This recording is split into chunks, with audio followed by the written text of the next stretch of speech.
Welcome back to Rebooked, the show where we talk about the men and women slapping meat in the middle of the ring and the stories they're telling in the process. This is episode 50. We made it. Holy crap. I can't believe we made 50 of something.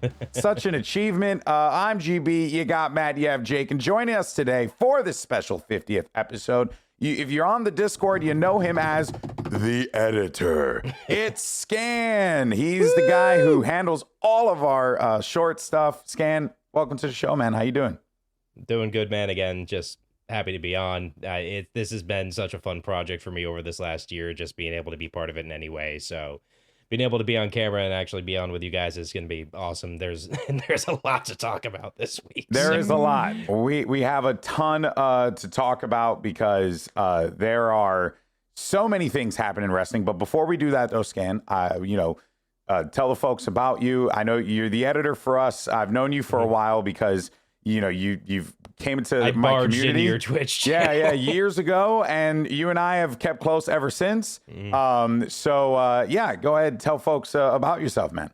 Yeah, so I've had tons of different career paths over the last 10 years, but the one steady thing in my life has really been one way or another esports, whether it's competing a few times a year in fighting games or doing commentary or doing social media leads for different things. So that's what originally drew me. That's where I met Golden Boy, was through his Twitch channel. Matt, his Twitch channel as well. I also just decided to barge in on him and decide, hey, we're playing Destiny 2 now. Well, because you're a big wrestling fan as well, right? Yeah, of course. Like us, but all of us. Yeah, I mean, I've always been a huge wrestling fan. I mean, I can... The first wrestling episode I can remember ever, believe it or not, was the higher power unveiling of me. It's me, Austin. That's literally the first episode of wrestling I can ever remember watching, because I just catching the end of the episode before the last week and Austin being all mad and me having no idea what was going on at that point. Oh, that was and then also it turns out Jake and I also worked at the same post-production company at pretty much the exact same time over a decade ago now. So one way or another, I've barged into all three of these guys' lives before Rebooked ever even happened, and that one's crazy. To bring me along. That connection, yeah, that one was crazy. When we found that out, we went to TNA. What was it? Rebellion. Vegas. That's right, Rebellion. Yeah, we were Rebellion in Vegas, and Vegas we'll have next year here in Los Angeles. That's right. Oh, that's right. April 27. Yes, indeed. Yeah, sounds right. We're definitely gonna be going to that one. So we're at Rebellion, and we found that out there. It was a pretty awesome connection, but it turns out one of you guys bombed the toilet, and you'll never know who did it. You know what I mean? like I'm sure someone did at the office, and maybe you might blame one another. But yeah, Scan, I just want you to know it's a pleasure to have you here with us, and pleasure to ask you. Like, when I thought about making this podcast, you were the first person I thought of, because there's one thing that I'd always knew, is that you were a reliable person that would step up and help out, and I'm just glad that you joined us in this. So in any case, let's just go ahead. Of course, man, anytime. But let's go ahead and move on. Let's talk about some wrestling, shall we? Because we have a lot to discuss here. But don't forget to like this episode if you're watching on YouTube, or leave a comment on Spotify giving us your thoughts about all of wrestling's musings this week. We love to hear from you. Then we love to read your comments, your thoughts, what you feel like. I'm shaking the camera. I'm choking you guys. Also, follow us on all the social media platforms. You can follow us at now on Blue Sky at rebook.bskysocial. You can also follow us at Rebook Pod everywhere else. Okay, let's go ahead and dive into our first topic of discussion, because there's so much to discuss, and I like talking about the CEDOS, aka the Continental Classic, as AEW likes to call it.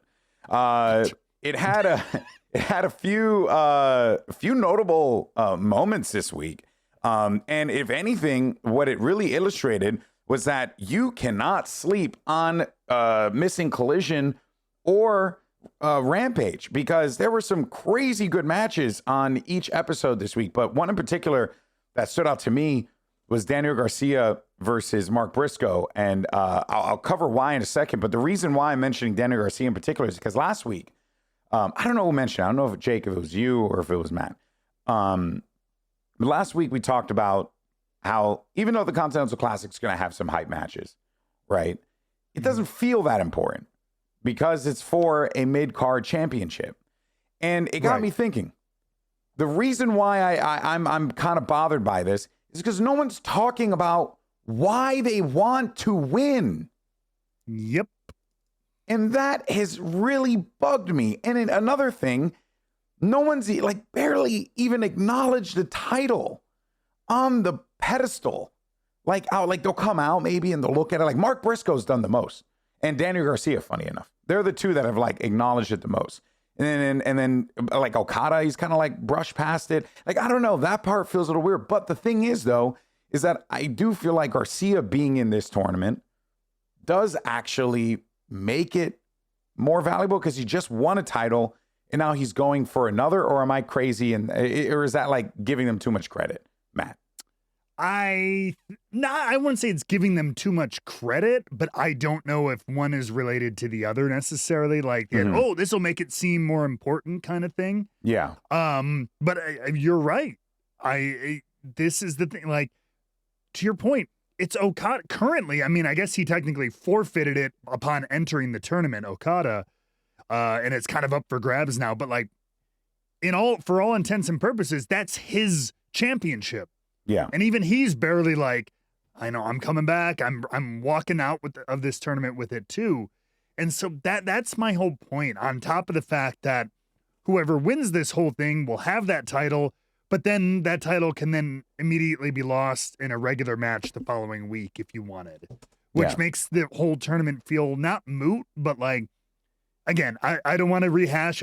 I wish it was for something like dedicated only to this tournament. Like as a main event match at a major pay-per-view, a title match kind of a thing, like New Japan does. We already put the short out, the clip, you can go see it elsewhere. But yeah, it's great matches, but I wish there was a little bit, or to your point, yes, somebody tell us why you want the Continental Championship so damn bad.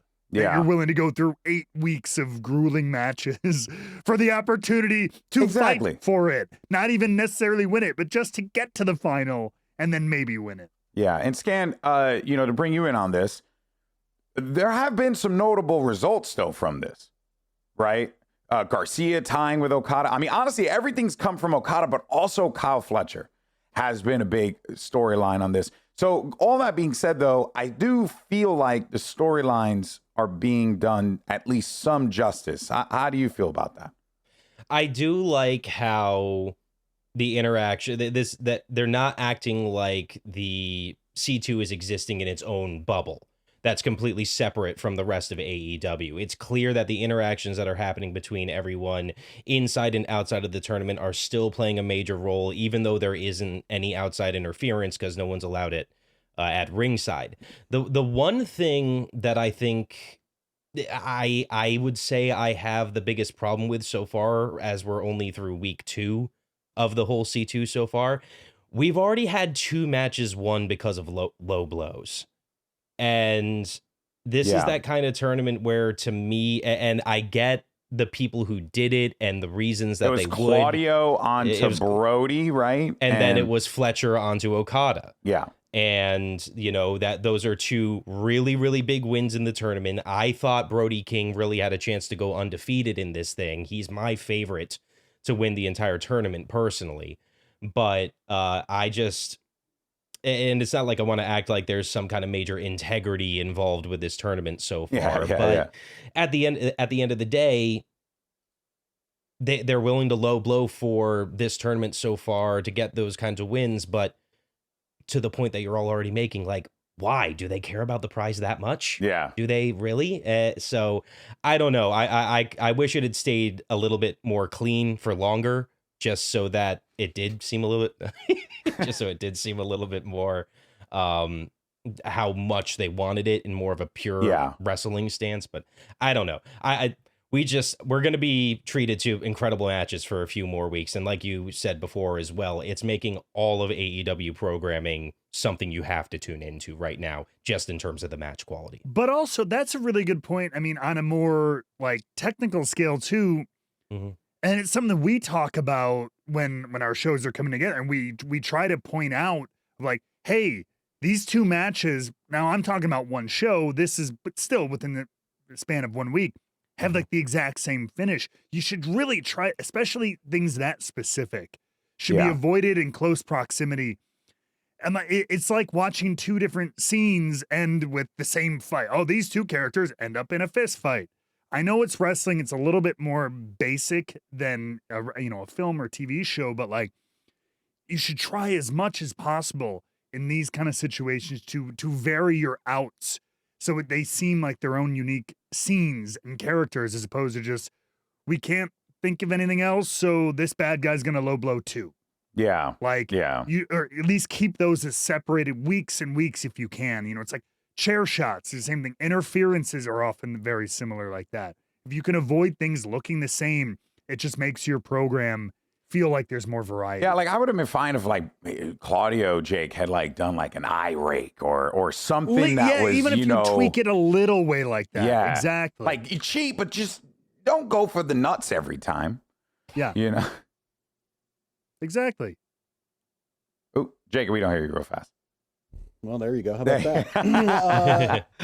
I think that would have been good. To like, variety is always better. I mean, especially in I was going to say a tournament. It's not really a tournament, but in an event that seems like that it wants to really highlight and focus on wrestling and the product in the ring, and that has the specific rule of everyone is banned at ringside, which seems like, why isn't that always a rule? But anyway. That's a really good point, actually. But a side note real fast on Raw, when Adam Pearce went to Judgment Day and was like, and Judgment Day's banned from ringside. I was like, bitch, you should have been doing that from the beginning, bro. Like, do your job. Always ban them from ringside. What's the point of all the security, fam? Like, come on. Right. Anyway, go on. Right. Yeah. But anyway, I just would. It's already hard to do. It's already hard to do because you can't have any outside interference. So you need to have something that, that seems cheap, that seems dirty. Yeah. Where it's not. It's like, well, I don't know. Use the ropes to win. Which they did that too. With Fletcher, so, I mean, it's like... Yeah, Fletcher's the one that's been doing a majority of the bad things. Right. But Which to me makes him... he's 3-0. Yeah, he's 3-0. He's got to win this. He's the favorite to win. And looking at the points, it's not even close. And he's got Garcia and Briscoe. And I'm seeing two just very, very easy storylines here. Especially considering, like, because I don't know, like, I don't know if Kyle Fletcher is going to win the Continental Classic, but I think he's going to win. He's definitely winning the Blue League. He's winning blue. I think he's winning blue, and he's going to go up against Ospreay, right? Like, I mean, when you look at the numbers here, it's kind of shaken out that way. I don't know how the Gold League plays out. To be fair, I think though. To the whole point of this conversation about what kind of role, and there are heels. There's a lot of heels in this competition, but. Do we like the idea that, like, because look, our two leaders, Claudio and Fletcher, between their 3 or 4 matches, there's 3 different finishes that involve cheating or low blows. Mm-hmm. Yeah. So, like, and again, I know they're heels, but is that good? Is that bad? Is this a tournament that should promote a little bit more just pure wrestling matches? Because that's the basis it's founded I don't know. upon. I'm actually of the mindset that I like the certain individuals, unsavory folks getting wins in unsavory ways. It doesn't really bother me that much, I guess. I agree. So then what I would posit would be that should be, and this is something WWE does do well, especially lately, make that one person's thing in this tournament. Yeah. Kyle Fletcher keeps low blowing, grabbing ropes, raking eyes. He's winning, but he's getting through these means. He's doing it in a dirty way. Yeah. If 3 other heels in this tournament are all grabbing ropes and low, again, it's if everything is special, nothing is special kind of thing.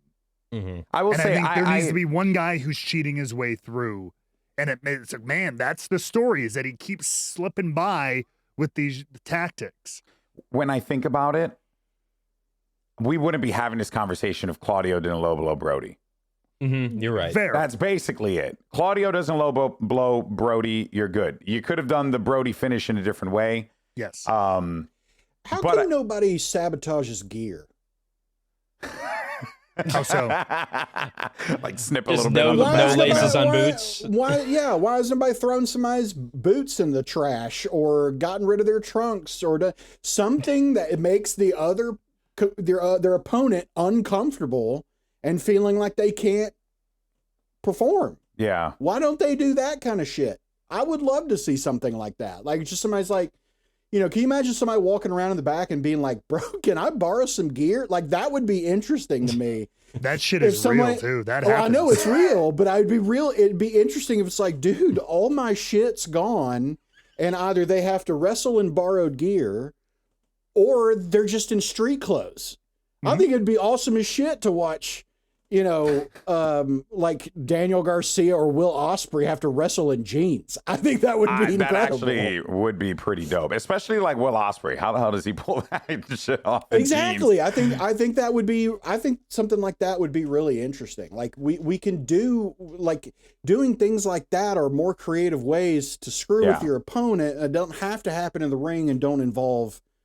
Yeah, people at I would like to see them venture more in leaning more, because part of the reason why I'm glad you're mentioning that, Jake, is because granted, it wasn't something that led directly to it, but when Garcia and Briscoe had their promo prior to their match in Collision, right? That was like one of the first interactions that we saw of C2 competitors in the competition, like actually addressing C-Dose. I'm so sorry. I've betrayed my own rule, but that is why I've baked it into all of you. I've beaten it down. Anyway, no, but like I think that promo was a great example of like, get these people talking, because I was like when Garcia and Briscoe were talking. Right. And there was like a mutual respect there. They were like, chit chat, blah, blah, blah. I'm like, oh, okay, cool. This is dope. And then the match starts. And then, they start doing the pleasantries and all that. But in typical wrestling fashion, Garcia, the hot-headed youngin', decides to mean mug and shove the face of Briscoe. And Briscoe's like, okay, you want to fuck around? Let's find out. And then that's when you end up with, this matchup really going into like the next gear. They were like fighting on top of the turnbuckle. They were trying to beat the living snot out of one another. And it was actually really interesting. And it's like, man, now that we're midway through this, I want to see AEW kind of turn the knob a little bit and really start to get people to care about why. Because the matches have been good. Now it's time to get people to care. And one thing they could do, maybe, which this is a double-edged sword, and this is something we deal with in TNA too, where there's this balance that we're trying to strike between digital content and TV content. Because like in this day and age, streaming / YouTube accessory content can earn you money. It can earn you a lot of engagement and stuff. So I get it. But like every week, whenever I'm catching up on AEW stuff, they always have these packages of like post Continental Classic comments from Kyle Fletcher from every single week. Get some of these on the show. I know it takes up TV time, but a minute, 90 seconds here or there that we could actually have this as part of our main program. And then you could have some additional things for YouTube from maybe some other players, but like, especially your key players, your Kyle Fletchers, your Claudios, your Brody Kings or whatever. And then maybe your underdogs, your commanders and stuff like that, we can have some digital content with. But maybe that could shed some light onto these motivations for some of these characters. Yeah, I couldn't agree more. There's definitely a lot there that they could do production-wise. Jake, it seemed like you wanted to jump in real fast. I just have an idea to make this whole thing more fun, or to do something like this that I think would be interesting. And it has to do with, and you're going to be like, oh, what a shocker. It has to do with something that's going on in real sports right now. Oh, what a shocker. Well, but here's the thing. Listen, hear me out. I think this would be fascinating. One of the biggest stories in sports right now is the college football playoffs and how the committee specifically left out Alabama. Now, let me get it out of the way. We deserve to be left out of that. Now, moving aside, I think it would be fascinating to have something like this, the Continental Classic, where you have 6 to 8 people in 2 divisions, right? And then you do like college football and have a playoff committee comprised of, like authority figures or legends that have been with your organization, whatever. Yeah. And you let them all fight each other for a couple months. You keep track of their records, and then you let this committee decide who should get into the playoffs. Do you know how many stories you could get off of that? Like alone of people feeling like I was snubbed, I should have been in there. You can even get people bribing, committee members. You can trying to get people on the committee on their side, that kind of stuff. Is that a thing with college football? What, so bribing? You just get voted into the playoffs, whether you won or not. This year. It's starting this year. It is I the think, most right? ass-backwards thing. So, it didn't start this year? I'm sorry. No. So it started a few years ago when they started the college football playoffs, which was just 4 teams. Yes. And this committee decided, based on the outcome of all these games, and of course they said, oh, here's our criteria, and these are the kind of things that we think you have to meet. And from there, they picked 4 teams that they thought were deserving to be in this playoff. Well, now they've expanded it to 12 teams. And guess what? The people outside of that one are also pissed off. So we've solved nothing. Yeah. And I think something like this is perfectly suited for it really is. professional It's wrestling. a perfect program. there. TNA is doing this next week, by the way. I think this is something that AEW or WWE or TNA or somebody, I think this would be fascinating. I think this would be so cool to do. Yeah. And all these storylines you could have splinter off from this thing, and you'll have talking about the discourse online between fans of, no, this guy, he beat so-and-so. Why isn't this guy over there? Well, because that guy lost the head-to-head to this one, and he beat that guy who beat him, and he beat him real bad. It's like, I don't give a shit. He's got 1 loss. What are we talking about? I really like this idea. And it's like, and you argue the same thing of strength of schedule, how good your opponents are, how good your opponents have performed, stuff like that. I think that would be so cool. Get Don Callis on that board. Rip off the college football player, and Don Callis is the chairman. Is the commissioner? Is the commissioner, bro. He would be so good. Oh my gosh. This would be a blast. Would be a blast. Yeah. You do it for like 3 months, just like college football. I think that'd be killer. That'd be really fun. Tony Khan, if you're watching. You could even have stories about who ends up on the committee. How did this person get on the voting committee? They have obvious connections with these wrestlers. They're going to prefer them over the others. And exactly. it all works. Because that's exactly the problem. One of the problems now is there are people who are current athletic directors at universities being considered who are on the committee. Oh my God. The fact that, why is this not a wrestling thing? This sounds more like wrestling than it does college football. Yeah, it really does. Shoot politics. Yes. It's literally the same thing that happens in Washington. Yes. So it could be a whole thing. They come out and announce, here's this year's playoff committee. And it's like a big deal of like, House of Black has a lobbyist. Yes. When I think about college football, and then I think about our current political climate, it all just makes so much sense. It really does. The whole committee thing, buying your way in. And by and large, we all hate each other. Shoving people down low. Everyone hating each other. We love the sport, but we all hate each other. Yeah. It's like the country. We love the country, but we all hate each other. Oh, man. Speaking of hate, the Death Riders. So that leads us to our next topic of discussion. We'll cover this one real fast because do want to do some housekeeping real quick.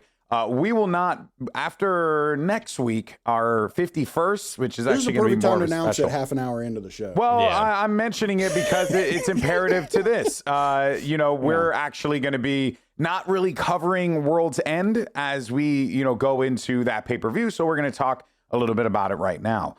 But go ahead, and that leads us to World's End because what's been going on with this Death Riders, face of AEW storyline that continues forward. Jon Moxley sounds like he just wants someone to beat him, someone to finally step up. and be the guy. And there are some people who are stepping up right now. We got Jay White, who's stepping up, Orange Cassidy, who just stepped up but gets stepped on quite often, Darby Allin, who steps up and then gets ran over by cars. And then you have Hangman Adam Page, who steps up by burning people's homes down. So you have a lot of, and let's not forget about one Christian Cage, who will step up literally by just cashing in a contract and becoming champion, because I think it's just going to end with Christian as champion. But that's basically where we are right now. And World's End kind of sets the stage for that. And Matt, I want to start with you on this because I kind of want to know what you think about that, Christian Cage being kind of like the looming threat of all of this, because it does feel like no matter what happens, it ends with Christian. It's got to end with Christian. Am I crazy in thinking so? No, I mean, I feel like if they were gonna pull the trigger with the Christian thing, like just at a random time, they would have just maybe done it already. Right. They would have, like he got it and he had it for a month or two. I feel like they would have done it. But I think he sees at least I think it would make sense as a character. It's he's like, what is it, Littlefinger? Yes. From Game of Thrones. I'm gonna watch the war in front of me, and whatever is left, I will pick the bones. Like, I'm not the fighter. I'm not who Jon Moxley wants. I'm not gonna step up, iron versus iron, sharpen, against the grit of everybody else. No, I'm gonna wait till you all destroy each other, the new guys, the Death Riders, and I'm gonna pick the bones. And I don't know if that's the plan. I would think it can or should be, given this like war that is on the doorstep of AEW. Yeah. Jake, what about you? Where do you think that this ends with Christian, or do you feel like potentially we kind of get a little swerve maybe and Christian cashes in and screws up because of Hangman? I feel like Christian winning the title ultimately is what's more interesting. I think it's because then there's no rest for our heroes. Yeah. There's no downtime for our heroes. It's like we just fought this huge battle against Jon Moxley. Yeah. And the Death Riders. Yeah. And now we have to deal with this asshole. Because I mean, that was a perfect comparison, Matt. You're exactly right. Christian is an opportunist. He's not a fighter. He's not a brute force guy. It's all up here.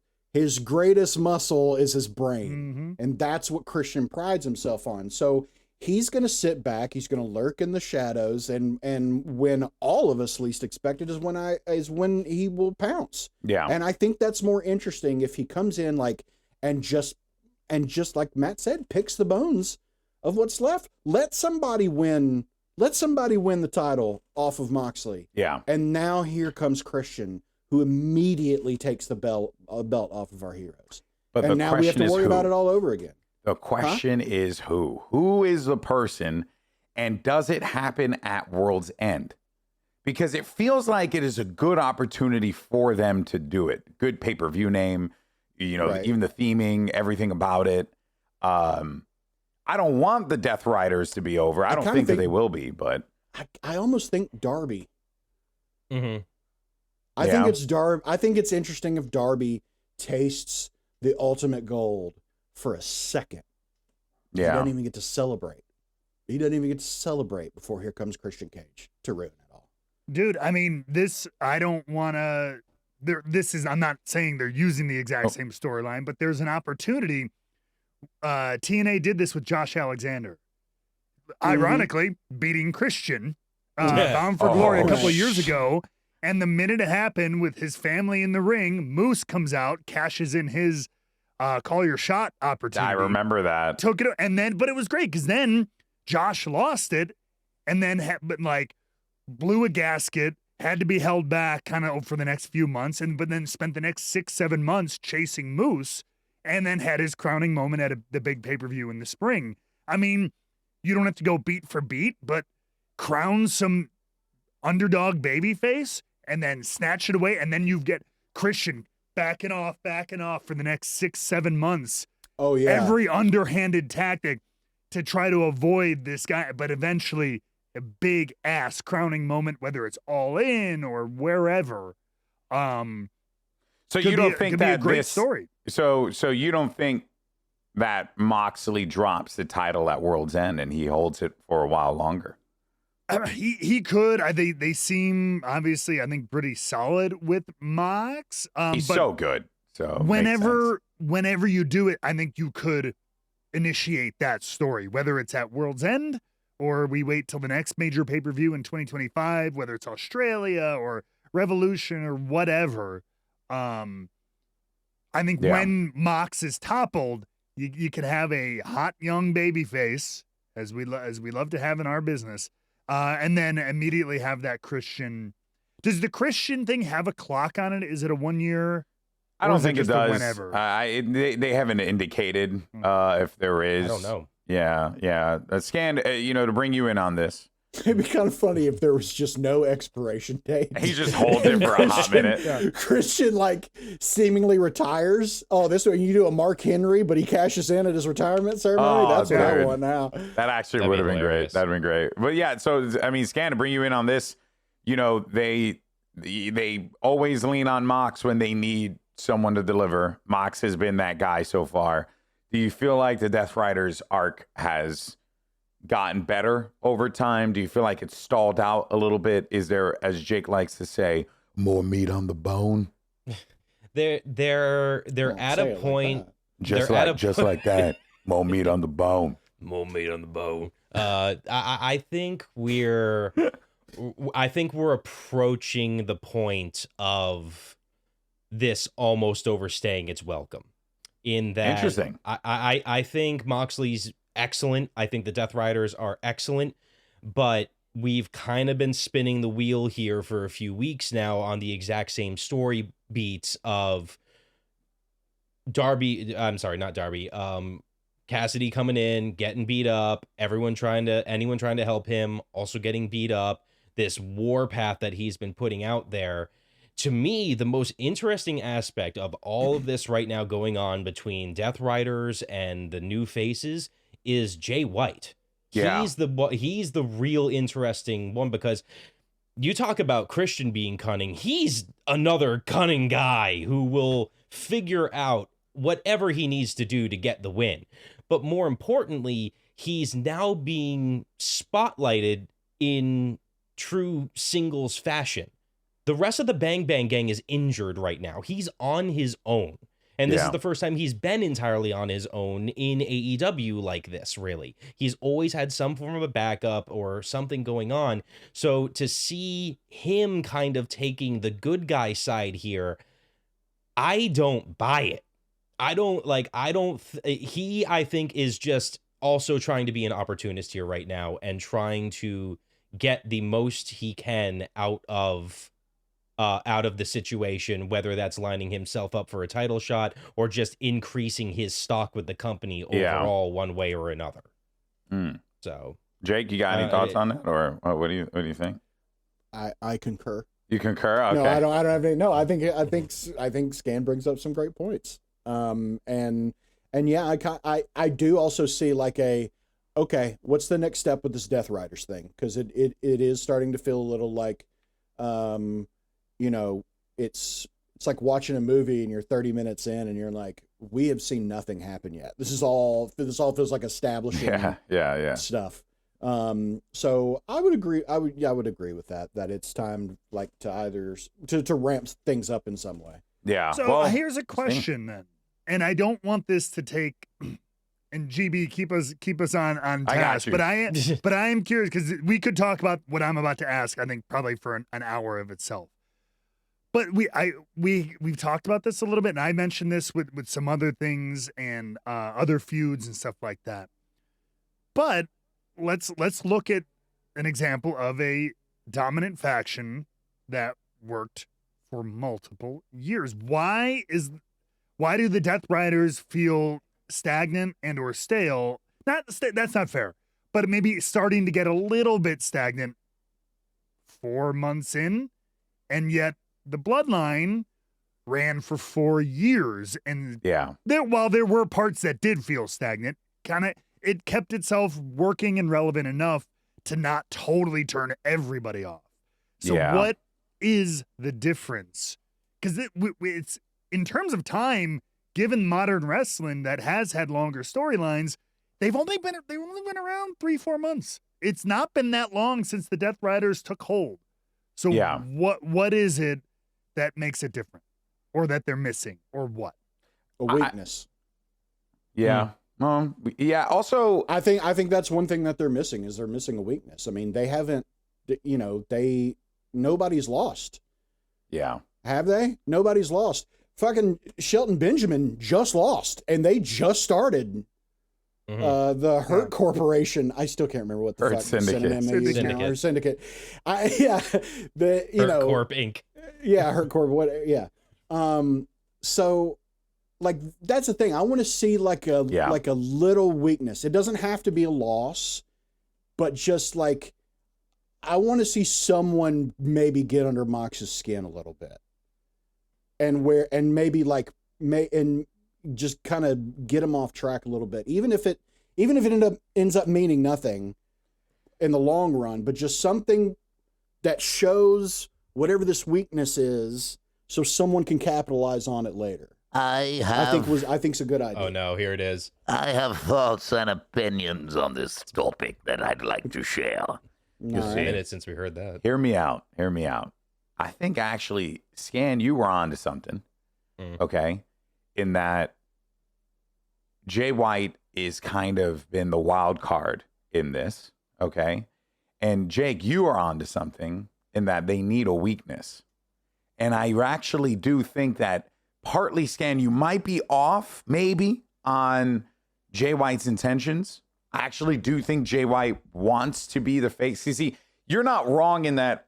I think Jay White can, and this is going to be a real, feel free to keep me honest on this next statement, but it could be a hot one.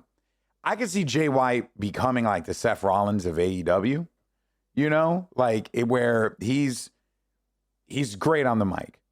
He's one of the best performers that they have. He's so reliable, but his character is conniving. His character is, it's kind of like what Randy Orton was prior to that. Edge was right prior to that. Like, I think that there really is something to be said about a guy who is conniving, but is doing it for the right reasons. And then when it becomes inconvenient for them, to your point, Scan, that's when I think we start to see the true colors. I think right now it is very beneficial for Jay White to be the guy, because he came to AEW to be the guy, right? So that's why I think Jay White could be the weakness. Jake, now your thoughts and opinions. I just realized the one person, you want to talk about showing a weakness and figuring out, like, we've not discussed Wheeler Yuta. I was just going to say at all. I was just going to say, that could be a weakness. Someone on the inside, tearing things down. I don't know. Like, that's kind of an interesting idea. What if someone's talking to Wheeler on the side and gets in his head and like, yeah. Did we already play that card with the whole Brian thing? But could you do a double agent story?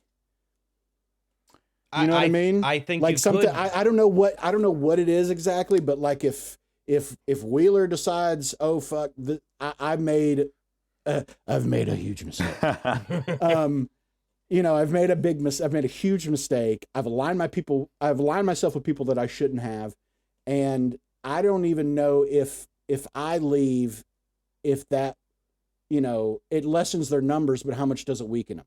Yeah. So can I stay in and do damage from the inside without them realizing it, and try to splinter them that way? And then when I have my chance, attack. I don't know. I'm just I've been writing a lot recently. So what I'm taking away from this conversation is that there is more to Death Riders that meets the eye, and maybe, just maybe, we'll see what happens. But we need to see a little glimmer of it. I'm not saying you ain't gotta show your whole hand, but like this match is going to be big.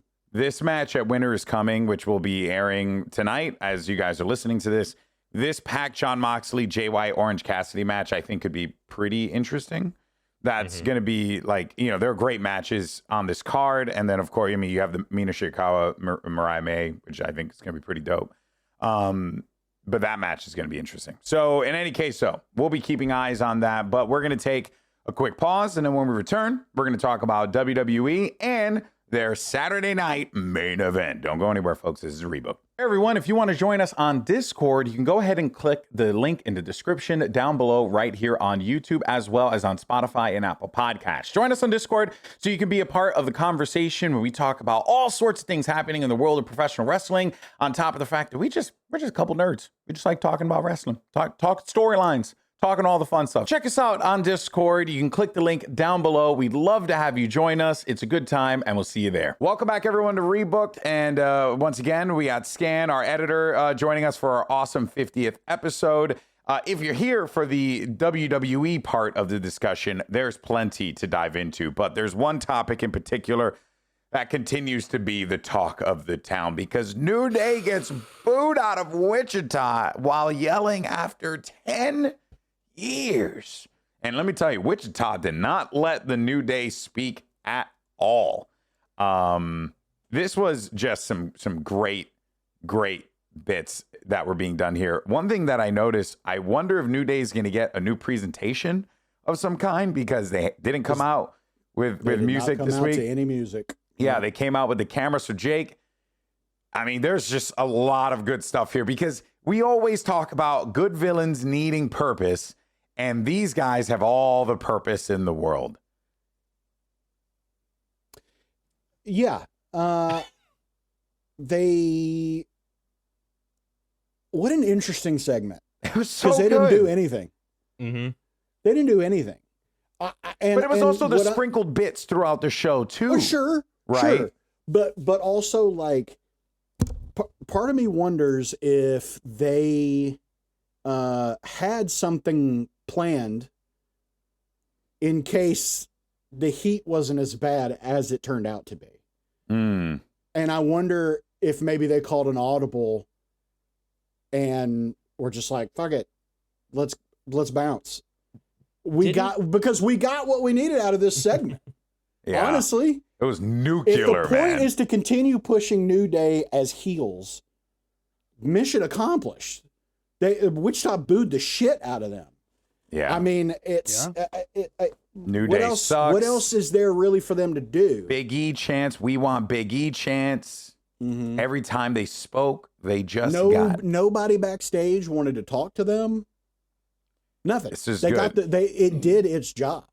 It's true. From a technical aspect, I would be curious to, like, I said this in our Discord, actually. I'm like, ultimately, it doesn't matter if they had a promo plan or not. What we saw is what we saw, and, like, that was awesome. Mm-hmm. It is interesting, though, again, from a, like, BTS standard, though, because there are times you have to hit, and, like, you would think going under is better than going, but, like, if their segment was scheduled for 10 minutes and they went 4, that's a pain in the ass to go, all right, I got to make up 6 minutes on a live show now. You can't just tell people, like, wrestle 6 more minutes. Depending on the match, you have to start, all right, this match gets another minute, this match gets 2. It's a real pain in the ass when you get that much time cut out of things. So they had to fill a certain amount of time. Right. But, I mean, they obviously just felt a lot of it and just let that. There might have been something, but I think it was like, look, we're not going to get our button, and we don't need to. Let's get out of here. Yeah, because it was. I mean, it was awesome. I saw video from in the arena, and you could barely hear what they were saying. Yeah, yeah, that's crazy. That's crazy. It was surreal. It's wild how much heat they got so fast. How mad this guy is! If I could get a picture on him, or this lady's pissed. Goodness gracious! So if you're looking on the YouTube feed, but on for audio listeners, I mean the crowd shots that they were getting, and they were. Look at that guy. I mean, he should be upset just because he's a Cowboys fan. He's got enough to be angry about. Ain't that the truth? Yeah, this was just good. This was simply good. Simple. And it was simple. It was smart. And was great. There's another layer that gets added to this whole bit of business that I'm really looking forward to, and we'll save a chunk of it for when we talk about it later for Saturday night's main event. But Adam Pearce mentions to our dear friend Finn Balor, hey, you're going to have to defend your tag titles against the Viking Raiders next week. I am very confident in saying that they are dropping those belts to the Viking Raiders because now they finally have something interesting in the Raw tag team division. New Day will be tag team champions sooner rather than later, and they're about to go on a fucking run, and I am excited. But I also can't help but feel like, though, Matt, this is a little bit more of the same, even though it is, you know, it's New Day bad guys in a way we haven't seen them before. It's still New Day going for tag gold. And I'm not mad about it, but I really was yearning for Woods going for singles gold. I really was hoping to see Kofi do singles runs as well. Who said they can't? I mean, yeah. I was just about to say. Yeah, I but mean, in this WWE, do you see that happening? I don't see that happening. I see that happening eventually. I think they need a launching pad for this new Day, which would be a tag title run. And be like, that is their, see, we made the right choice. We don't need E. We did this. Now we're in this new zone or whatever. Okay, and then they can drop it now. Now Kofi goes and wins the IC title, or maybe Woods, whatever. It could propel them to be like, we made something to justify that they made the right choice. They made the right move. And I've said this before. You mentioned, I think they will ultimately, because everybody's got to evolve whenever these changes happen. But I hope they don't have any presentational change whatsoever. Okay. Yeah. Because they're right. I mean, they're right. They've always had this theme, always. I mean, sure, their visual presentation might change a little bit, but even when they were heels, this has always been their theme song, hasn't it? Yeah. From way back when. Exactly. So like I hope, because this always ties into what I talk about, is like when they make a heel change, but usually their motivation comes from somewhere like, I've been me all along. And they turn it outward and blame it on the audience or their friend or whoever they turn their back on. So my whole thing is, why do I need to change? And especially with New Day. Now, some people are like, I've outgrown you, so I'm changing, I'm growing, I'm evolving. But their literal thing is, we've been here the whole time doing us. E left us alone. We got to focus on doing us. We've just been us the whole time. So why should we change for anybody? We don't need to come out wearing jeans and black T-shirts and have a black and white board. That would kind of irk me, but I do anticipate some kind of presentational change, unfortunately. Yeah. Especially with, like, there's no way they continue to come out to, it's a new day, yes it is, with Big E on there. I totally think they could out of spite. That is, shout out to who's in who was it in our Discord? I'm so sorry. I think it might be Axel. If whoever you are, point me out. But you should join our Discord and join these conversations because he pointed out what a good stink it would be if they re-recorded it with Woods doing it. Yeah. Do the same intro, but with Woods doing the whole E entry. Yeah. It'd be great. It would be great. Because it's about us now. Forget him. It would We're be still great. New Day, but it's us. Yeah. Speaking of the Discord, I wonder if I could show this real fast. Let's see here. We also had another good one. It's going to be a little tough to see, but Dresden actually had a great one of the Majin necklace. If you happen to watch Dragon Ball, there was like a storyline where like the good guys turn bad because they seek the ultimate power, which was this like Majin energy, and that would like make them have this like M on their head. And Kofi's been walking around with a Majin M necklace, so it's like they seek the power of evil. So it's like I kind of don't really want them to keep the same presentation. Actually, I would love to see them kind of like the way the Usos did, you know, when like the Usos moved from like, hey guys, we're doing our Uso gimmick to the Uso penitentiary. You know, like I like that, but I also really do dig the idea of them saying, no, screw you. We're right. Woods is recording the intro with our own voice. Yeah, we didn't change. You changed. Because that's what Vegeta said. Vegeta said the same thing. He's like, I didn't change. I just wanted more power. You changed because you keep going off and doing all this stuff on your own and not including me. That was actually like a little bit more than that, but it's basically the same story. This is really good. Point is, Scan, this might be my favorite story of 2024, and it just happened.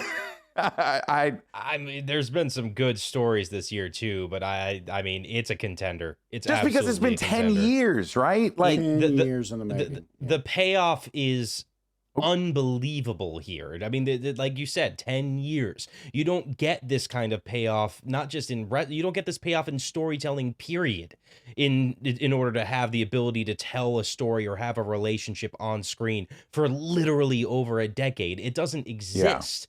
And this level of heat that they got, and I know we already talked about it, but it can't be talked about enough at just how booed they were off of one promo.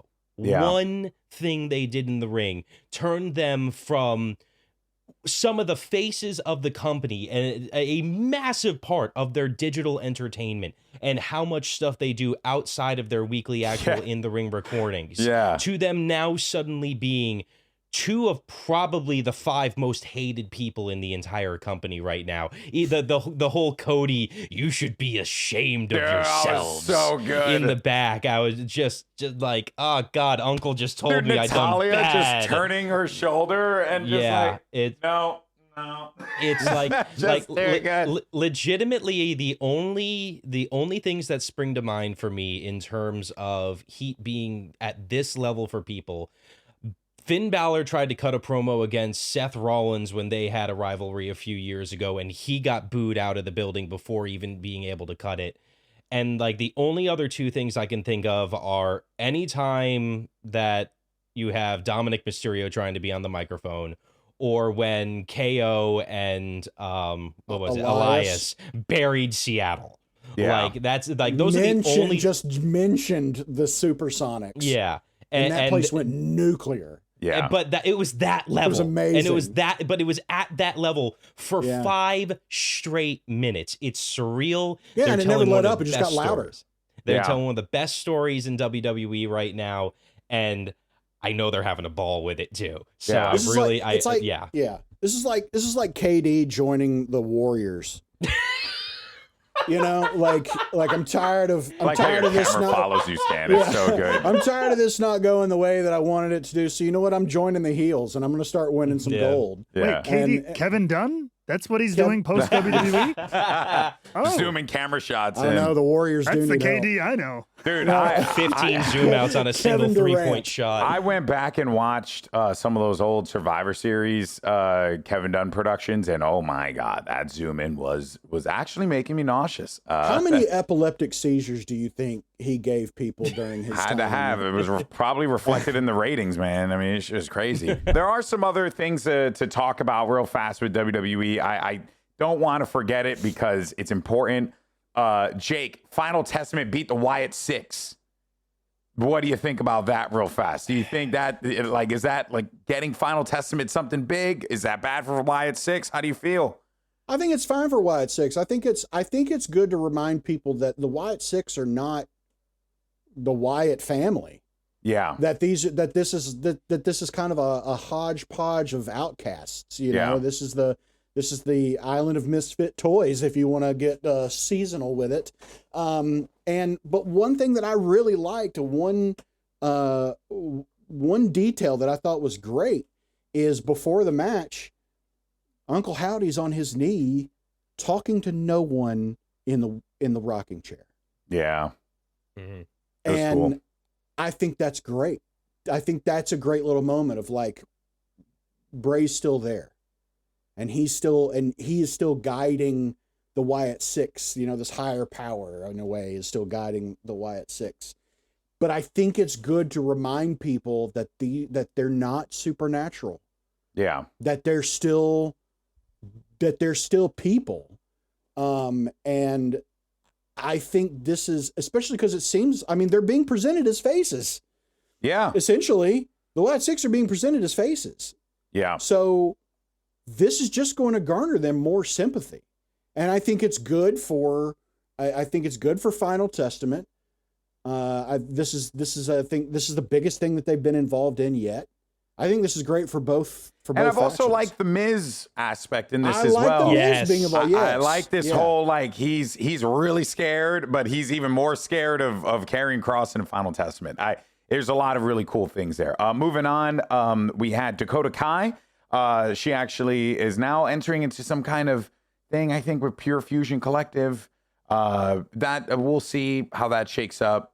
You know, besides the name, they need something to happen over there. We also had a massive thing that happened, Scan, that I want to get your thoughts on SmackDown. DIY decided that they chose violence. What a month for Heel beloved turns. tag teams turning heel. Oh, heartbreaking for all of us NXT Black and Gold fans as well. But who would have seen it coming if you didn't follow NXT Black and Gold? Those two guys always are changing back and forth. But Scan, this though, what I want to pose to you is, I believe this is. I was seeing people online being like, "Oh, it's bad for Motor City Machine Guns." No, this is great. It gives them a story. They fought no matter what. They didn't care what it was, and those guys cheated their way to a win. And let's not forget, Street Profits are on the horizon too. Do you feel like this is a good start here, or is this a part of the shakeup that's going to be happening going into New Year's with the Netflix show? Because that's another thing that they've been talking about, and you've been seeing wrestlers behind the scenes. It's a little difficult to tell because of what you just said. There's about to be a pretty major shakeup on who's on what shows. But either way, I think this is really, really good for the tag team championships in general. I think that Motor City Machine Guns winning them so quickly after joining WWE was quite a shock to most people. Not that it wasn't deserved, not that they're not one of the greatest tag teams of the last 10, 15 years and deserve their flowers. But like, as we say on the show, it seems every few weeks, I feel like that was a little bit of a like long-term attaboy almost. Like, you deserve the acknowledgement of having been the tag team champions in this company as well. You 100% deserve and that. now get kicked in the face. Now, let's get to the point where we start to actually throw you into a true rivalry, a true storyline here, where they and DIY, these two are going to be able to tear down the house literally at a snap. Doesn't matter Yeah. where and or when it now that you got happens. like clear, like one's working bad, one's working good. I think you're really going to see some fun stuff here. It's I'm excited. interesting. Yeah, it is. And to your point, we'll see what happens with the shakeup. But there were some other things to note here real fast. Drew, our boy Drew's back. We'll talk about Drew a little bit more when he goes into Sammy. But Drew cut what could only be the most hater-filled promo that my guy was like, I was at home with my family, and then I watched War Games. And I saw Sammy and Jay. So I decided, I'm done resting. I'm going to come and just beat them up because they did it for no reason. He was like, at least CM Punk got something out of it. Sammy and Jay. Which is a good point. Which is a good point. Matt, is this going to lead to a darker version of Drew McIntyre? Because that's what it feels like. And I can't imagine he gets even darker than what he was before. In a year full of haterade, Drew's drinking more by the gallon every day, it seems like. Yeah, maybe this was like, I would like to it be, this whole thing with him and Punk all year long has been very vicious. It's not been tongue-in-cheek, I know, but like with all the Twitter memes and all that stuff, even though they bloodied each other, like leading up to Hell in a Cell, there was a lot of like, I'm just so mad at you, and like just like Tasmanian devil kind of stuff, Drew. But like now, I think maybe Hell in a Cell was like kind of games. I'm done with games. Like righteous Scottish warrior, Drew McIntyre. Yeah, he like these people they're siding with the enemy, kind of thing. Like right, it's these good. people who. And so, it's a classic. I'm going to punish him for that kind of move. So maybe he just gets a little bit more down, dirty, and darker. I was telling my wife, because we're both Marvel movie nerds, as we all are here. So you guys will appreciate this. But I was like, it does feel like Survivor Series War Games is being treated as like a Nexus event or something like that, like a Nexus point of WWE. because a lot of things are happening because CM Punk agreed to fight with Roman Reigns, because CM Punk shook Roman Reigns' hand in the middle of that ring. Jake, it feels like they're using this, like that moment. And we had talked about it. We were like, man, they didn't do anything after that moment. They kind of just let it sit and let the heroes have their moment. But then when you realize, like, who are the heroes in this situation, right? The heroes was the guy who terrorized WWE for thousands of days, his lackeys, the guys who enabled him, and the douchebag who bounced on the company, went and trashed everyone, and then went to the other guys, trashed that shit, and then came back over here, and now it's causing more issues. So in the end, the good guys won, but they weren't really the good guys. So do you feel like this is being treated as like some, do you like rather that they're branching so many storylines off of this and letting it be that thing? CM Punk is the living embodiment of the disaster girl meme. There's a house burning in the background, and she's just smiling. And you don't know if she's smiling because she set that fire, or if she's just enjoying the warmth. Right? Had nothing to do with it, but just enjoying that's CM Punk. That is CM Punk everywhere he's been, everywhere he's gone, and where he is now. It's CM Punk does whatever the hell CM Punk wants to do, and he does it with a smile on his face. Yeah. And that's what people like Drew McIntyre can't stand. Yeah. He's like, he's a snake oil salesman. He's told you he's a snake oil salesman, and you're still buying his snake oil. What's wrong with you people? You know? And it's just, he just keeps seeing more and more people buy this shit, and he doesn't get it. And Drew's again is right. He's right. He's Magneto, man. Drew's right. Yes. Drew, exactly. Yes. I really think, and Matt, I want to get you in on this, and then we'll move on to Saturday main event. But I really do think when you look at that promo, that Punk cut. Sorry. Wow. It's fine. Although you're not far off. Well, you know, it actually is a relatable word to what I was going to say, because he kind of came off sounding like a dick in the entirety of that promo. He's saying, like my guy Deadass said, Seth Rollins came up to me to ask me to train me when he was 16 years old, and I did it for free. Do it for free. But like he said it, he was like, he asked me to train him for free. Yeah. The audacity. It's like, yo, dog, he's 16. That's crazy. And like, are we supposed to believe CM Punk's a hero in this story? Yes! I'm sorry. No. Some snot-nosed, skinny-ass punk comes up to me from Davenport, mother flipping Iowa. Am I talking to TNA's Matt Raywell right now? Or am I talking to Rebooked? Hey, you're 16. You got a driver's license. You can get employed. Whatever. Don't give me this. Oh, woe is me. Nah. You go wash dishes. You save your ducats, and then you go and you pay for wrestling school. I didn't get to wrestling school for free. Screw that. It's okay, all right. I stand corrected. I didn't think now, but all right. But to the rest of the world, regardless of what free enterprise Matt Raywald has to say about it, you work for Jamie. I'm sorry, all those events you just go. You just do it for fun, right? You just do VCT. You travel over on a crappy flight across the world for fun, right? For fun, always. I do it for the love of the game. Well, undoubtedly. I'm not saying you don't love it. I'm not saying CM Punk wouldn't enjoy helping it and training people, but man, this is work. This is a career. This ain't a charity. Yeah, I mean, this is wrestling, not friendsling.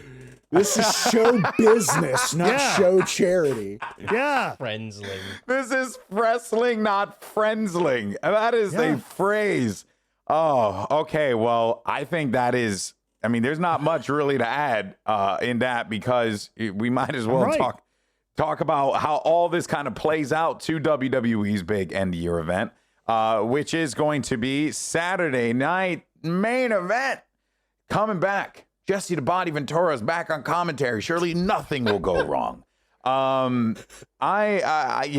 went back and WWE put up the first ever Saturday night main event on their YouTube. And there are moments there where you can genuinely tell that Jesse was taking the piss out of Vince multiple times throughout the episode, to the point where Vince was audibly not all that amused by some of the things that Jesse was saying. Jesse was talking about how George Bush was ineffective. He had talked about useless 100%. executives as well, people who do nothing but yet want all the power. I mean, my guy was popping off. Jake, what are your expectations for the show? I just can't wait for someone to get the shit beat out of him and be like, well, I hope whoever he has with health insurance, hope their CEO wasn't shot this month, or some shit like that. Bro, I could see him doing that, man. I could too. Oh, well. And that's why they have him on, because people are going to tune in to see if he says any crazy shit. Yeah. That's why I'm watching. That's why 100%. I'm watching. 100%. And I want to watch it on NBC so I can experience it with the rest of the world who's like, what the fuck did Jesse Ventura just say on national television? Oh, it's going to be so good. Let's go over, the card real fast. We got a lot of great matches here. So we'll dive into our first one. And we're not going to we'll spend time on the matches that we think would need it. But there is some interesting stuff about this particular matchup, which is going to be Iyo Sky and Liv Morgan. Now, the reason why I say that is because of the end of Monday Night Raw, when Iyo Sky comes into the ring to help out Rhea Ripley in her epic battle against Raquel Rodriguez. It was a great match. Definitely check it out. Go out of your way. Super fun. But Iyo grabs the belt at the end. Rhea grabs the belt at the end. We know that Rhea wants her belt back, right? And we know that Liv is kind of in an interesting place right now, not quite sure what happens with Judgment Day, because, if you listen to Finn, maybe you'll win. And I don't know if Liv is listening to Finn. So I'm wondering here, guys, and Scan, I'll bring you in on this. Do you think that there's a possibility Iyo wins? Do you think there's a Tiffany Stratton cash-in potentially? Because we saw Tiffy on Raw. So where do you see the chips kind of aligning with this one? One little interesting aspect about this match that I think is worth at least pointing out is it's not to do with Liv, it's actually to do with Dominic. Dominic, if you saw him in the background of one of the shots on SmackDown last week, was in the back talking with Nick Aldis. Ooh. And they very quickly were seen standing in a doorway, and Dominic looked very, very concerned. He looked very concerned. Bianca Belair was the focus of the shot. She was walking down towards screen, and you just very quickly saw those two. I think Liv and Dominic are trying to bail on Judgment Day. I think that both of them want to move to SmackDown. I think they want to get away from Finn. I think that they think what they could get out of Finn, essentially, and out of Judgment Day at this point has run its course, because Finn is focusing on Finn. So Liv needs to focus on Liv. Oh, that's good. So I think that this match, I don't think Liv loses the title here. I think that eventually Rhea's going to get the title back, and this is a tease for WrestleMania. I think WrestleMania is going to be Liv. Not Liv. I think WrestleMania is going to be Iyo versus Rhea for the title overall. And this match will play into that, but I don't think Liv loses the title quite yet. I think she's probably either going to lose it at I don't know if it'll be Iyo or Elimination Chamber. Iyo Rhea Mania. I know Iyo Rhea is going to happen for sure. That's got to happen. Mania might maybe. Now I think that'd be a it's that'd be a that sick big match. of a match. I don't think it is that it big is of a match at all. Really. Iyo. I think it's a good match. I just don't know if it's a marquee match right now. Iyo does not. She is incredible. She does not have that star power. She does not have the draw power against Rhea.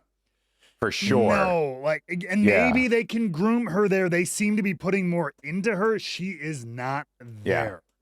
I think Iyo leaves damage control or damage control fizzles because that whole experiment. I don't know if it's going to last. Or they very turn long. face. Or they turn which face. They pretty much have done already. Well, and then they did attack. PFC did attack Dakota, and Dakota, if she's like back in, then maybe that could be a possibility where we go down for sure. All right, let's go ahead and call how we think this is going to shake out. Jake, what you got? What are you going to say? And also, I think I'm just going to call it. I think Tiffany cashes in.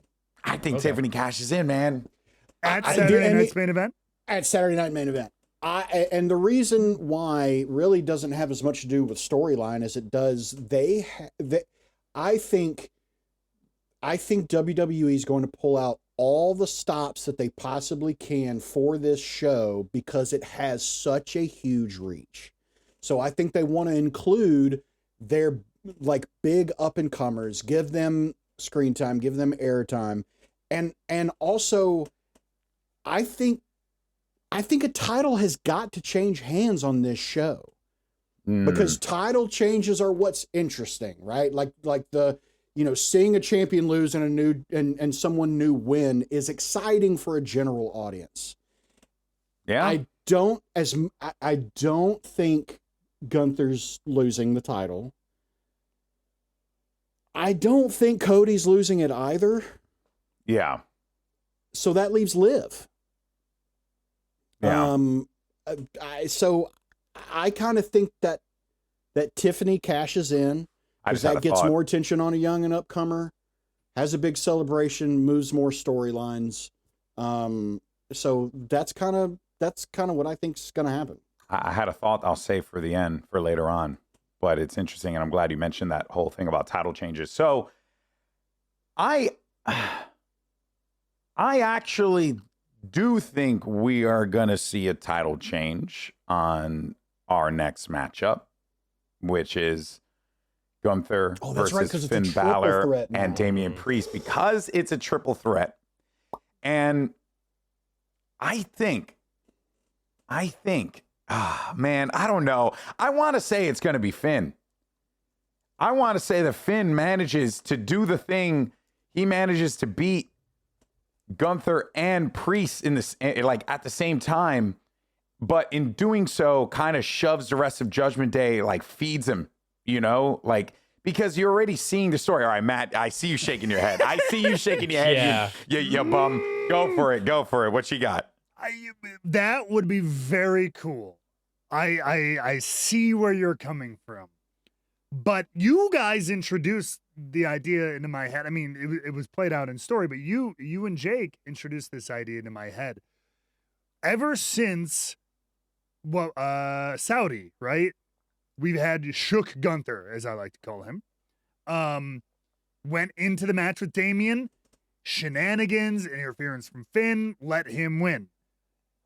Here again, not that it's his goal, because Gunther's trying to get his control back, but the heat is Finn and Damian. That is a emotional blood feud. They're going to tear each other apart.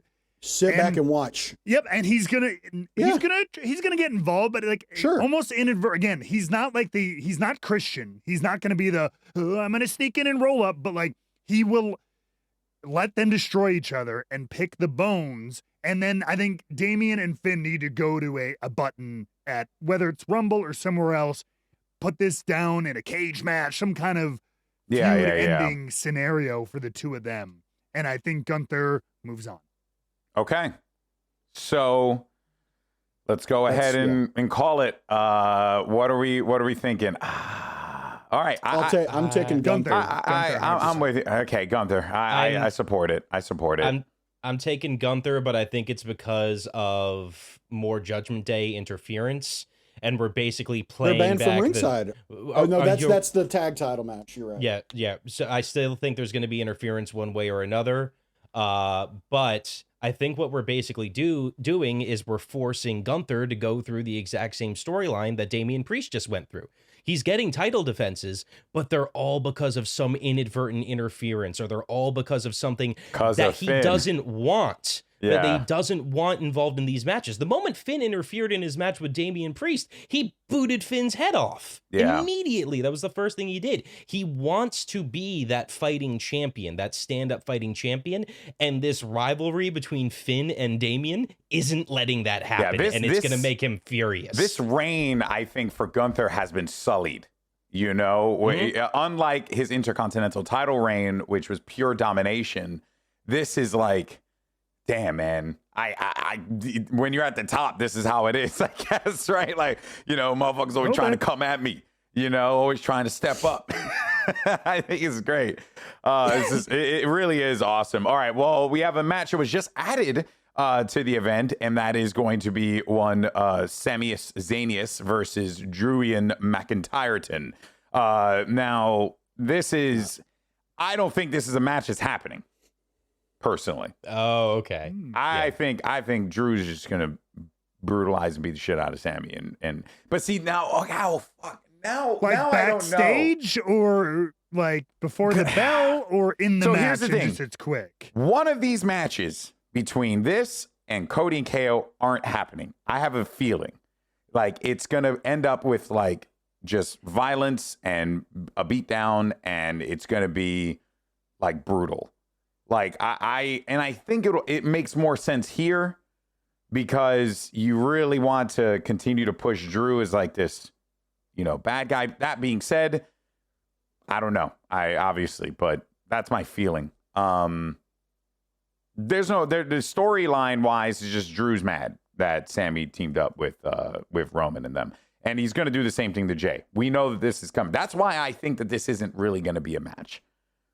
And Jay's probably going to come out. He's probably going to try and like fuck him up too. I don't know. What do you guys think? I think we have a match. I think it's or it's a one-sided match.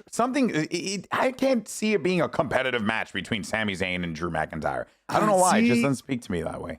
I think there's going to be other things on this show, especially with, you know, our next match or our main event match with KO and Cody, where I think there's going to be some more ambiguity and more wildness. I think this is more straightforward than we're thinking. I think it's a strong win for Drew coming back. He's a heel who's got to make a point. Sammy's just coming off of a big win in War Games. I don't see them making it like WrestleMania with Seth, where it's just like 5-6 minutes. Couple little hope spots, but he demolishes him. I don't know why. That's just my gut. Real quick. I don't think it'll be a 20-minute match by any means, but I think it'll be like a 60-40 strong Drew win. Now you got me thinking that we always seem to undercount Sami.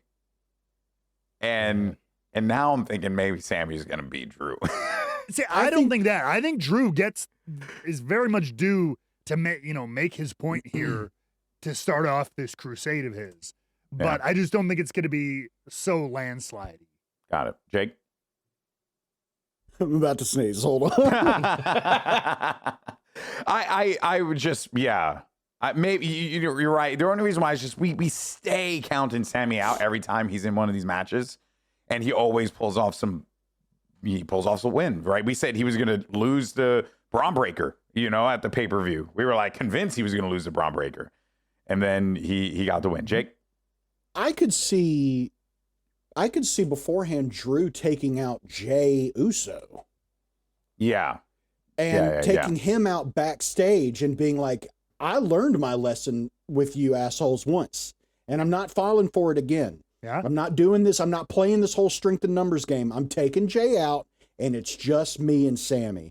And I kind of agree with Matt that I think it's going to be a 60-40 because also Sammy's had a great run this year. I think he's had a really good year. Yeah. And he's establishing himself more as a main event player and a real threat. So I think that he's going to get some offense in there. I think he's going to but I think ultimately it's going to just piss Drew off more. And then I think he's going to ultimately get the win.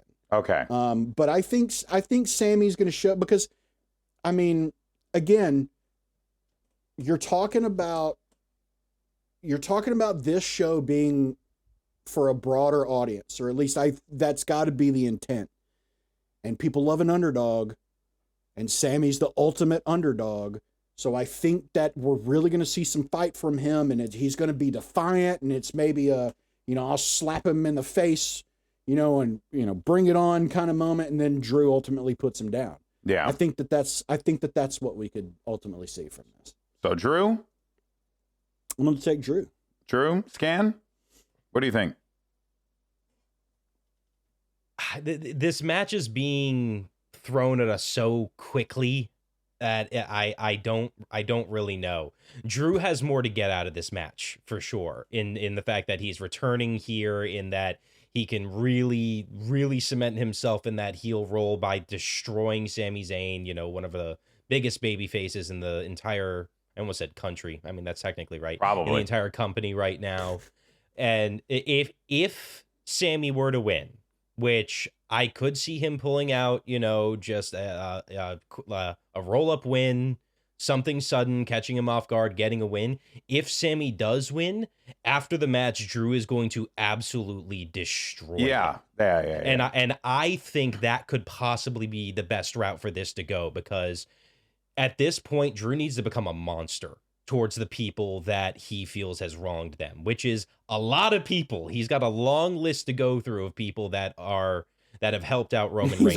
He's got a shorter list of people he likes. Yeah, I know. At this point, it's just, it just has one that's just Tom on MySpace. Yeah. I still like you, Tom. It's Sheamus and Wade Barrett, and interesting company to keep for sure, because they'll beat the crap out of you too. But to Scan's point, I mean, he even said in that promo that I stopped healing to come back. You could easily play is he 100%? Is he not 100%? That's true. That's true. So you're going Scan with Sami roll-up win. I'm going to go Sami, dusty win, dusty finish, one way or another. But then he's just going to get absolutely obliterated by like 70 chair shots. All right. Well, then let's move on to our final matchup that we're going to talk about here.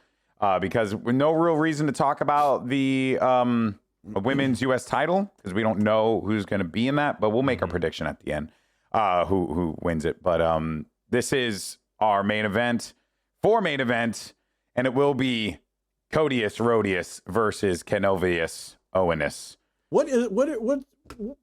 That's their Why names. are they all Romans now? I can't help it. That's just how I say things. Or is that their scientific family? I don't know. So this was the match where I was like, man, I could see a world where Kevin Owens is like, I don't really care. I just want to beat the crap out of Cody, right? But he, I think he does care about the title, and they're really trying to emphasize caring about the title. So this match is happening, but I think Cody wins through Kevin Owens' disqualification because he goes too far. That's how I see it shaking out. Matt, what is your assessment? Because they keep on playing this whole, unless Jake, you want to go first, they keep on playing this whole Kevin Owens, him saying, you asked for this. You asked for this. So is the prize fighter really going to live up to that name here? It's tough. I do feel like this, given how this story is played out in the build and the way they've built up Kevin and put the spotlight on him, etc., I do think this is the most, and I feel weird saying it, for a Saturday night's main event, which even in the modern era have traditionally been kind of like little side quest shows. They've just been like neat little exhibitions. This feels like the most threat Cody's title's been in, the most danger out of any of the title defenses he's had since WrestleMania, because this has the most heat on it. This has the most meat on that bone. This has the most drama. This has the most, I think, build out of any title defense he's had so far. Yeah. So I don't know if I'm 50-50 on this one. I'm leaning towards, I don't think they're done with Cody yet, but they've done such a good job of focusing on and giving Kevin a spotlight that it could be. And this could be the title to change hands. Surprisingly. But I don't know. I'm on the fence. Jake? I want Kevin Owens to win so bad. I have been such a fan of his from, when he came into NXT, and I love the guy. He makes me think that I can do things like that. You know what I mean? Like he's just he's a remarkable athlete, but he does seem like a dude. You know what I mean? Like he seems very much like an everyman, and that's one of the things that I love about him, and I want him to win so bad. But I'm gonna throw on my fantasy booking hat. Hold on a second, brother. You can't just say they gotta give me a warning. I got graphics. We have protocols for this. Blam. Oh, it's blocking me. It's blocking all of us. I'm gonna throw on my fantasy booking hat for something that I think could be interesting. And again, I'm playing on the fact you want Saturday night's main event to be a spectacle. Yeah. Right? These guys go out and they're 20, 25 minutes in. I mean, like having a great long match, back and forth. Finally, we get to the outside of the ring. Kevin Owens power bombs Cody on the apron. Nail in the coffin. Rolls him in there. He's waiting for him to get up so he can either give him a stunner, give him a pop-up power bomb, something. Yeah. And then out of nowhere, I hear voices in my head. They come to me. They understand. And Randy Orton comes out. Okay. And RKO's Kevin Owens. Ooh. Cody wins via disqualification. Cody gathers himself, gets up, says, "Thank you," or "I didn't need that. I appreciate you," blah, blah, blah, whatever.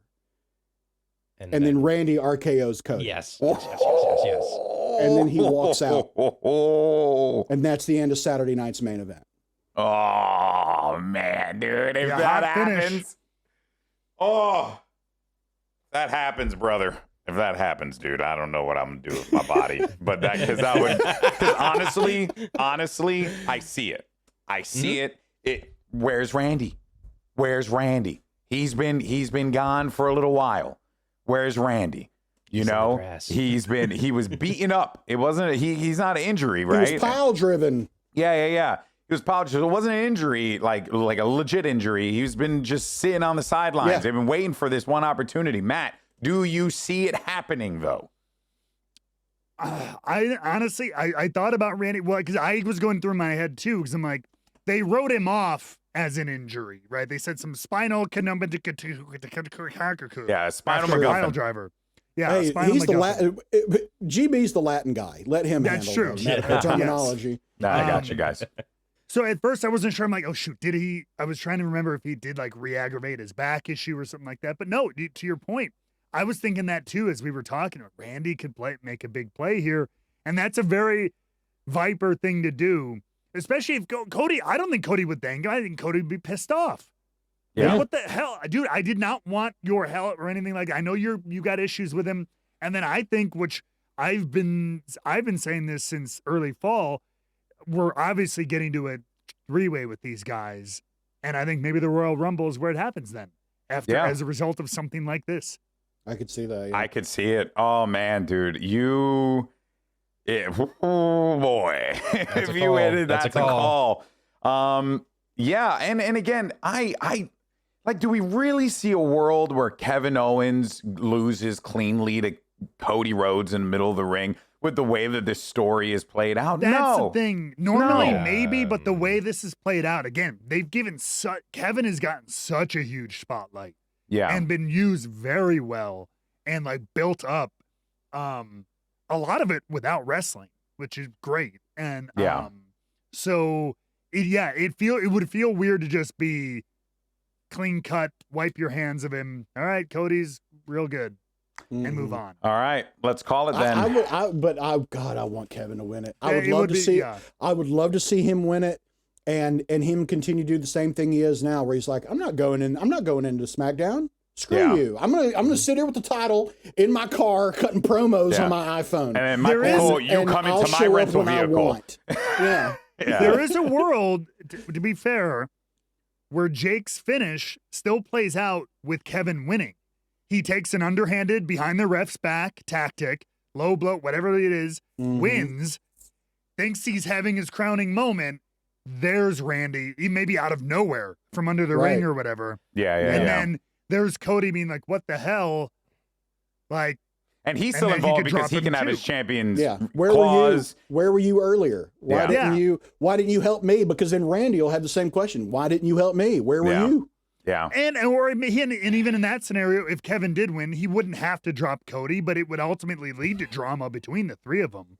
That's fucking cool. And you know what are you excited what I'm excited for? You know what I'm excited for is the potential of The Rock. Yes. Okay. Potentially. I mean, here's the thing. Here's the line that I in my head that I'm hearing right now. Wait. Here's the line that I'm hearing in my head right now. The Rock shows up and tells when Cody loses his belt to Kevin Owens and then wins it again, right? Because you got to get to Cody Rock. You got to get there one way or another. I know, but it's going to happen, man. Whether we like it or not. He pinned him clean in the middle of the ring in that tag match. That shit's coming back one way or another. And I could see a world where The Rock tells him, Roman held that belt for 1,000 days and didn't drop it. And you lost it to Kevin Owens. Oh, my God. I could see him dropping that heat like that. That could potentially be some, because, again, you want to get The Rock more heat, more bad guy energy. I mean, I don't know. I'm just saying. I'm hearing these lines in my head. Maybe I'm more just not nearly as attractive. Is there a chance that the bloodline comes out, the new bloodline comes out, and for a moment Kevin and Cody team up to get rid of them so they can keep fighting in the middle of the ring? I mean, that would be cool, but I don't think that happens. I want the bloodline as far away from this as possible. I don't know. They're now entering in the U.S. title picture with LA Knight and Shinsuke Nakamura. I want them over there for right now to build up. All right, guys. Well, we'll see what happens with Saturday night's main event. It's going to be awesome. And most importantly, we're going to see how much Jesse Ventura can go off the goop. That is, hell yes. Above all else, that is the most important thing that we take away from Saturday night's main event. But of course, that takes us near to the end of our show, which means it's time to predict who's winning the Royal Rumble. That's right. We got to decide who's winning this thing.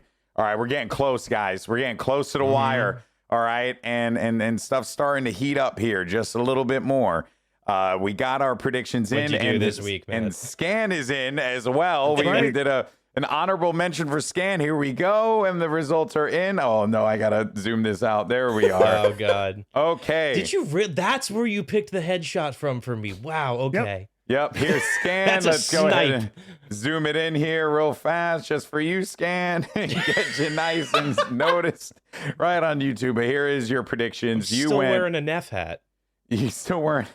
Ooh. Yeah. I gotta fix this. I can't seem to zoom in on it, but I'll just go ahead and say it. Scan, you went with Finn Balor and Jordan Grace. Yes, absolutely. Show your work. I think that Jordan has been set up brilliantly in NXT over the last few months. All of her appearances have been bombshell moments. They've been some of the biggest moments in NXT this year, every single time she's shown up. I think that there is a legitimate chance that she makes the move over and her big splash is immediately winning the Royal Rumble. I think that she has that potential level of impact if she were to go over. No pun intended. Yeah, fair enough. Fair enough.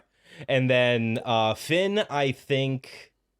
I don't think he's winning this weekend. I don't think he's winning it at main event. I think that him and Damian Priest are just too focused on one another, and that still needs to play itself out. I could see that blow-off match happening at Royal Rumble and Finn losing that match, but him still winning the Royal Rumble in the same night. Okay. That's how I think that could all still play out. All right. Interesting. Matt? By the way, really quick, I just know I messed up your GB. I think it's copy hilarious. and pasted Curtis Axel. That is not. I'll let GB explain his picks. He did not pick. He did not commit to Curtis Axel for another week. Although promise. I will say it is very funny. It is funny. It's very funny. That he just has this change of heart at the end of the season to just be like, you know what? I'm hard. You know what? Yeah, Curtis right. Axel. He's coming back, guys. Nope. That is my copy paste. All right, Matt, you went with Big E and Sasha Banks. Yes, absolutely. Show your work, Matt. So Big E, I mean, look, I think maybe his rehab, etc., is further along, and maybe especially with this thing with New Day, I just think why not take a long shot, as I've done every single week, and just say he makes his big return at the Rumble and wins the damn thing. Okay. And I was looking for something interesting in the women's division, and look, Sasha Banks sometimes gets frustrated. Not even a wrestler. Yeah, she is a wrestler. She's very much a wrestler. You're right. Okay, you're right. And she got frustrated and left WWE unceremoniously. Why couldn't she just do that to AEW? Strong arms her way out of her contract and shows up at the Royal Rumble. Why does my game keep dropping on my mic? I don't know. Oh, it's Anyway. good. All right. 'Cause even your mic thinks you're insane. Apparently. Let me tell you, if Big E, if his music hits at the Royal Rumble and he wins it, it's going to be bigger than huge. Edge, I think. I will climax Oh my so God. hard. Without a doubt.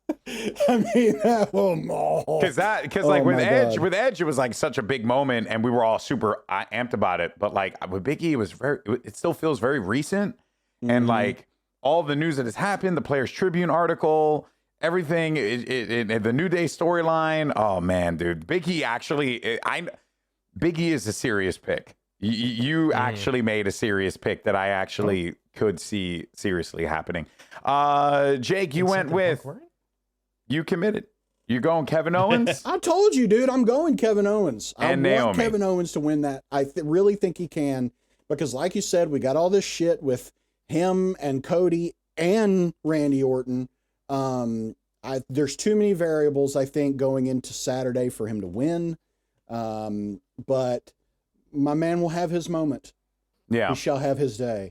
Naomi, now here's the thing. I actually thought Naomi was going to win the tournament. Yeah, same here. And she lost to Tiffany Stratton, which is another reason that makes me think Tiffany's going to lose. She's mad she doesn't have a title, and she cashes in on Liv. That's why that's one reason I think that's going to happen. Naomi losing was a surprise to me.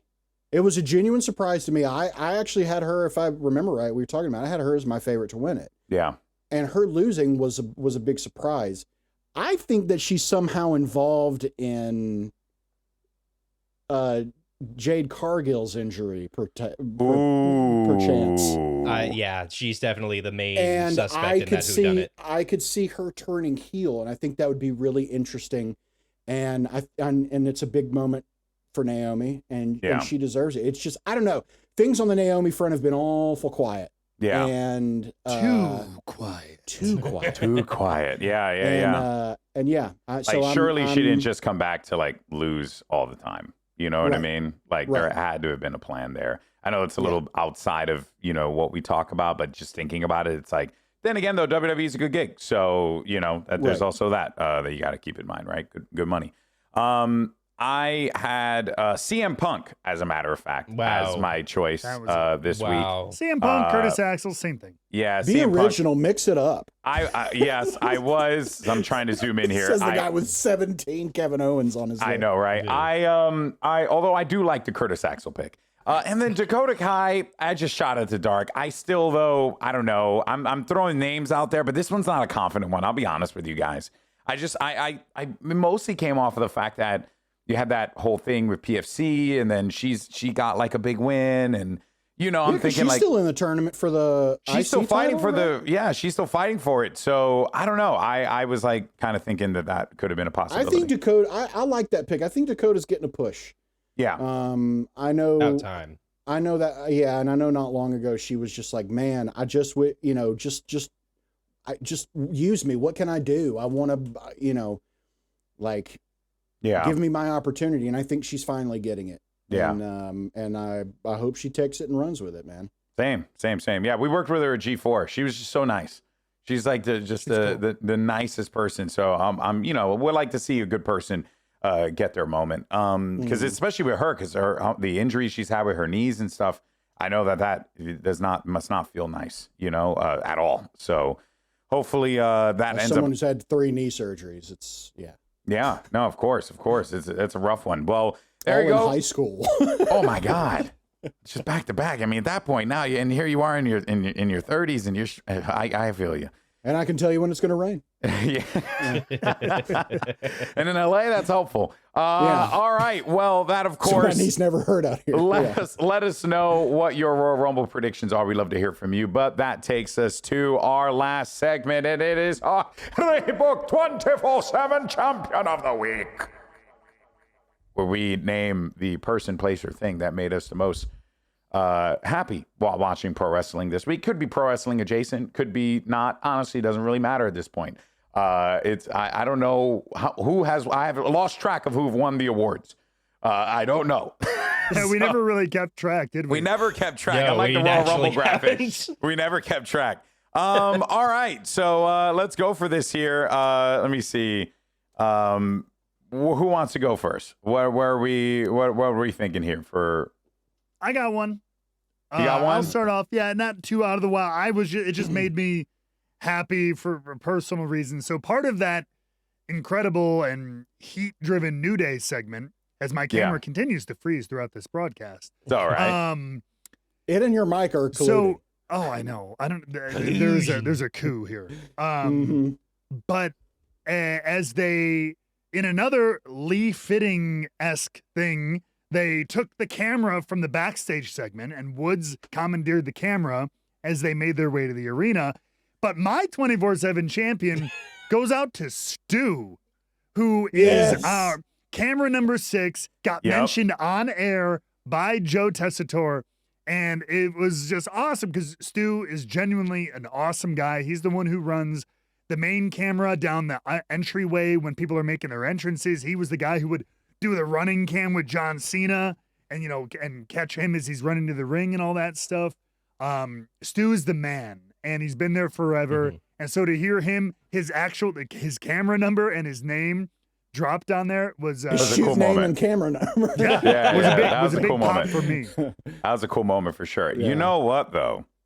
I was thinking it would be crazy if, like, when John Cena comes out in the New Day, just try and ruin his time. And I was like, man, they were really mentioning Stu. I was hoping it was Woods being meta.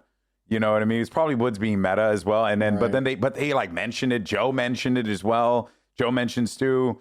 So part of me is like, oh man, it'd be really cool if Cena were to come back and be like, hey man, why'd you mess with Stu? Sure. And then Woods is like, you know what? Shut up, Cena. And then they beat up John Cena. That'd be actually really funny. Yeah, it's sick. All right. I'll go. The scan. Did you end up getting the picture by any chance? No, I don't know. No, couldn't you didn't find it. I'm sorry. What I want everyone to do is, if you have the ability to go back and watch Collision, there was this past Saturday, there was this lady who got a whiff of Daniel Garcia when he was on the outside. And she had Wait. She got a whiff. She was right next. She was on Daniel Garcia. She was ready. She just wanted to be in his presence and was like, you just saw he was just like right musk. there. And then when he like backed away, he was like hyping up the crowd. She like went back and she went to the person she was with, and you could see her just do like a shimmy. She was so excited that so you know what? My Rebooked 24/7 champion is the woman who got a whiff. Congratulations. I hope it was worth it. It was I'm so gonna pose funny. a quick question. Yeah. What do you think Daniel Garcia smells like? Oh man, it's got. Thanks for watching, everybody. Thanks for listening to Rebooked this week. He's from Buffalo, right? He's from Buffalo, New York. So I would imagine it's like some like Macy's level Calvin Klein perfume or Dracar Noir. Dracar Noir. Actually, it would be great. All right, who wants to go next? I'll go. All right. Tim. So what do the following wrestlers all have in common?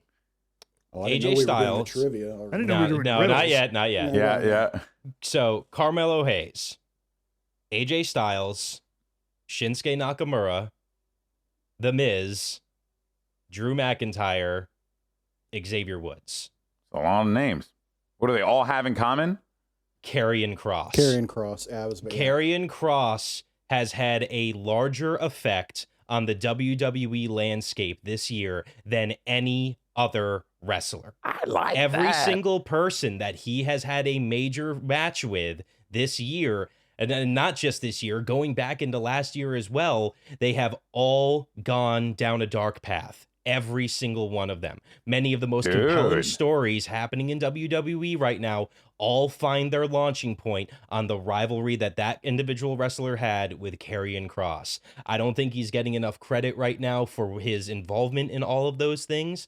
He's doing some really good stuff with the Wyatts right now, of course, but his effect on WWE this year really can't be understated. He's my 24/7 champion, and I think he's, in my opinion, probably the most underrated wrestler of the year in WWE. You know, I like that. Karrion Kross, actually, now that you mention about the connections, that actually makes a ton of sense, man. That's pretty dope. He is leading people down a self-centered, darker path. All of these people are suddenly realizing, why am I focusing so much of what I am doing outwards on other people, on helping other people, and having them on having them accomplish things, when I instead should be focusing on myself? Shinsuke just won a title. Miz now has allies in the form of Final Testament. Carmelo Hayes really went solo on his own after all that.